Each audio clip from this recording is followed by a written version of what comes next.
I had crazy crush on Chukwudi when I was just a girl, probably around 7, 8 years old. I can remember we lived in a one-bedroom apartment in what in Nigeria is called Face Me and Face You. So basically, he stayed opposite the house, and they were quite fortunate and lucky to be able to live in a 3-bedroom flat as at that period. So it was one of the things that I always admired about him. When I'd look up from the ground floor where we lived, the little space, or what we call yard. I'd look up from the yard, and then I'd see his house was directly opposite mine. And then they stayed on the second floor. And then I'd probably just fantasize about what it meant or what it would look like to be married to him. And I was just barely 8 years old. Good evening, or whatever time it is. I am saying hello to you. My name is Mimi, and welcome to A Dash of Colors. Today, I'm doing a throwback to my past. I had an interesting flashback of something that an event that was very particular, very important to me. And then I feel like we should actually look into it as upcoming parents or people that are already parents.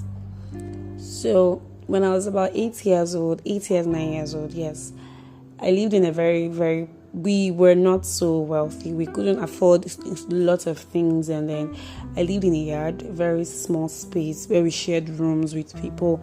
And then the boy next door, the boy opposite the house, lived in a 3-bedroom flat on the second floor.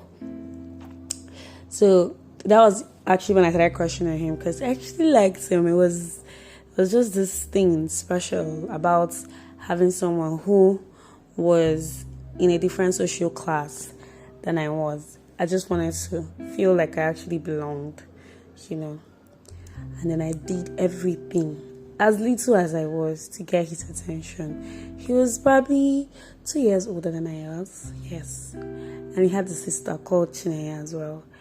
So I liked Chukwudi. Now I think about it, I'm smiling like a fool, because it was a very, very funny experience for me. We started talking when I got closer to his sister. His sister was not so nice to me, maybe because, my family, we were very poor. But, we used to talk and we used to play. But the playing, it seemed that she already kept me at some place where I couldn't get so close enough. But I didn't mind. So far, it gave me the liberty to still see her brother. So I got closer to him. And then he really did not treat me so well. I feel like he didn't treat me so well because he really didn't give me any much of his attention. He didn't care, literally, about me. And I liked him. I liked him so much. I can remember there's a particular time. This is supposed to be top secret, but then since it's coming to my mind, I should share it. I was in school. I was just in grade 4. And then I submitted an assignment to the class teacher. So she was going through the assignment.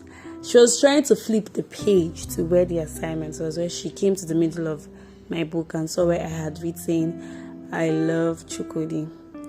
And then she picked up the note and then she called me to her desk. She actually embarrassed me. Told everybody that I had somebody that was crushing on called Chukwudi. And she still flogged me for having a crush on him.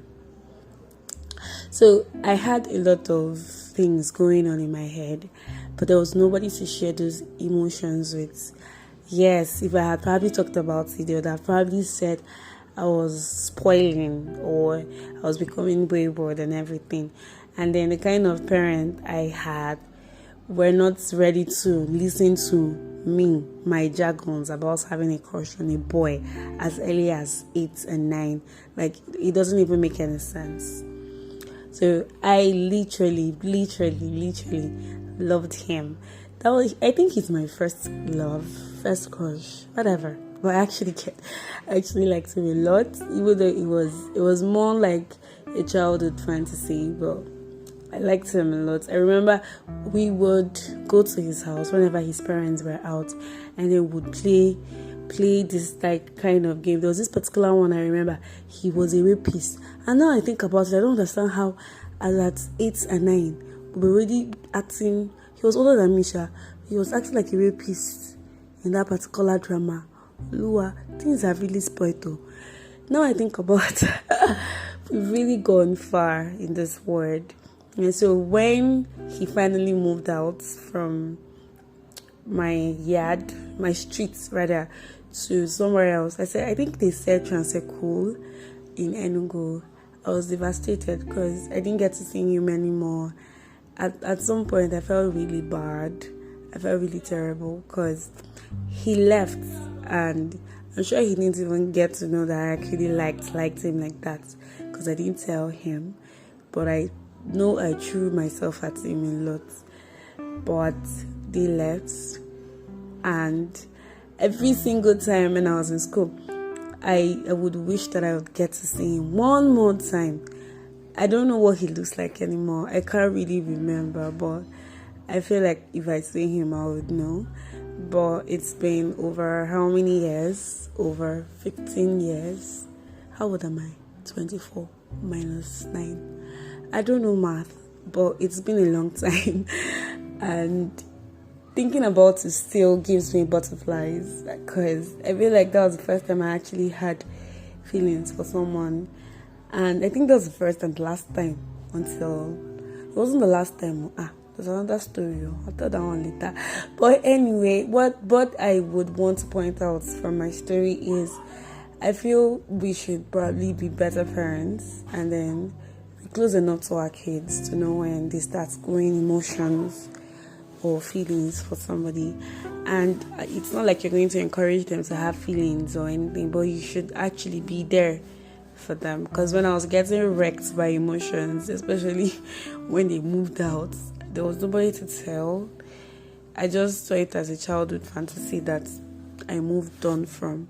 But it would have been nice if I actually had someone I could share that with, who would actually teach me that I was very important, or that I had enough self-worth.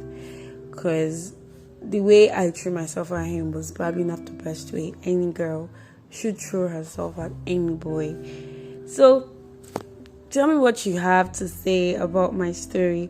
Please do not say anything terrible. I know, yes, as at 8, it was probably too young to have a crush on anybody, but it happened, and I'm sharing that it happened. So let me know what you think. Please subscribe to my podcast if you haven't, so turn on the notification so that whenever I post, you'll be the first person to know. Thank you so much for listening. Have a lovely day or night.